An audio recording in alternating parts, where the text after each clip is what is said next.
Delhi CM house में आम आदमी पार्टी के राज्यसभा सांसद स्वाति मालीवाल के साथ बदसलूकी मामले में गिरफ्तार केजरीवाल के पीए विभव कुमार की आज 30 हजारी कोर्ट में पेशी है।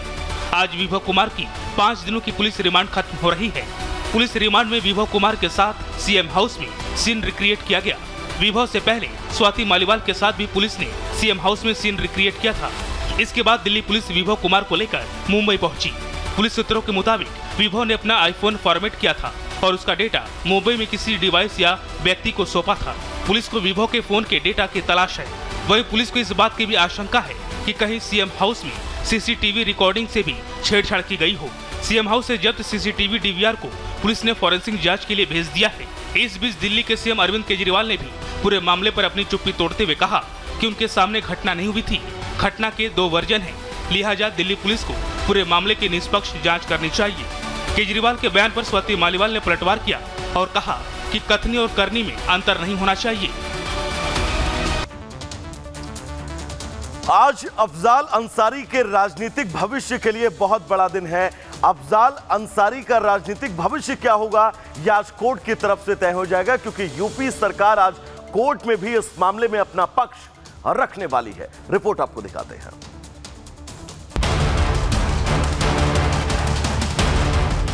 गाजीपुर के सांसद और लोकसभा चुनाव में समाजवादी पार्टी के उम्मीदवार अफजाल अंसारी की याचिका पर बुधवार को इलाहाबाद हाईकोर्ट में सुनवाई हुई। वही अब आज दोपहर 2 बजे भी सुनवाई होगी। अफजाल अंसारी लोकसभा चुनाव लड़ पाएंगे या नहीं, इस पर फैसला कोर्ट के हाथ में है। कोर्ट के फैसले से ही अफजाल की चुनावी तकदीर का फैसला होगा। आज होने वाली सुनवाई में भी अफजाल अंसारी की तरफ से हाईकोर्ट में दलीलें पेश की जाएंगी। अफजाल अंसारी की तरफ से कहा गया है कि बीजेपी विधायक कृष्णानंद राय के जिस मर्डर केस के आधार पर उनके खिलाफ गैंगस्टर एक्ट की कार्रवाई की गई थी, उस केस में वो पहले ही बरी हो चुके हैं। अफजाल की दलीलें हैं, अगर वह मूल मुकदमे में बरी हो गए हैं तो ऐसे में उस आधार पर लगे गैंगस्टर केस में उन्हें सजा नहीं दी जा सकती।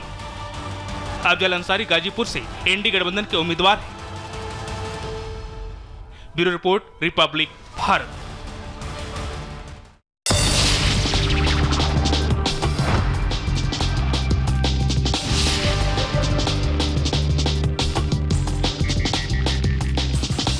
तेहरान में ईरानी राष्ट्रपति और विदेश मंत्री का हुआ अंतिम संस्कार। शोक सभा में कई देशों के दिग्गजों ने की शिरकत। हेलीकॉप्टर हादसे का शिकार हुए थे ईरानी राष्ट्रपति और विदेश मंत्री। ईरान के सर्वोच्च नेता खामेनेई ने हमास के शीर्ष नेता इस्माइल हानियेह से आपको बता दें मुलाकात की है और इस मुलाकात की तस्वीर भी सामने आ चुकी है।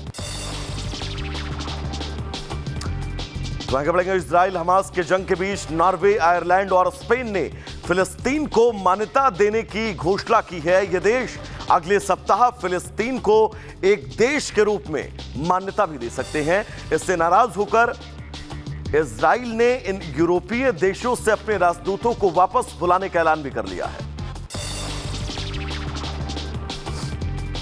इजराइल पीएम नेतन्याहू ने फिलिस्तीन को मान्यता देने की घोषणा की निंदा की है।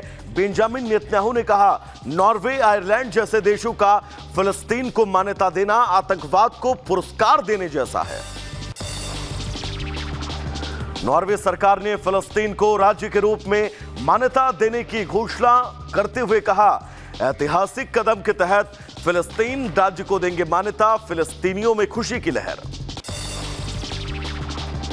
वेस्ट बैंक के जेनिन शहर में आपको बता दें आईडीएफ ने उग्रवादियों के ठिकानों पर छापेमारी की है और इस छापेमारी को लेकर आईडीएफ की तरफ से वीडियो भी जारी किया गया है। गाजा अस्पताल पहुंचे 4 महिलाओं और 4 बच्चों समेत 10 लोगों के शव। जवेदा में विस्थापित लोगों के तंबू से घिरे एक गोदाम पर हुआ था हवाई हमला। हमले में कई लोग गंभीर रूप से घायल भी हुए थे। तो आगे बढ़ेंगे जहां पर ईरान में हेलीकॉप्टर हादसे पर नई रिपोर्ट आई सामने और आईसी के चीफ ऑफ स्टाफ ने दुर्घटना का नया विवरण पेश किया है। खराब मौसम अब हादसे की वजह बताई गई।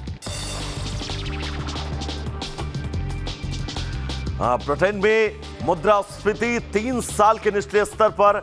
मुद्रास्फीति में तेज गिरावट का ब्रिटेन के पीएम ने किया स्वागत।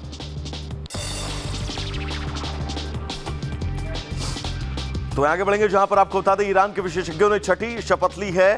सर्वोच्च नेता की देखरेख में संस्था काम करेगी। छठी सभा ने 8 साल के कार्यकाल की शपथ ली है।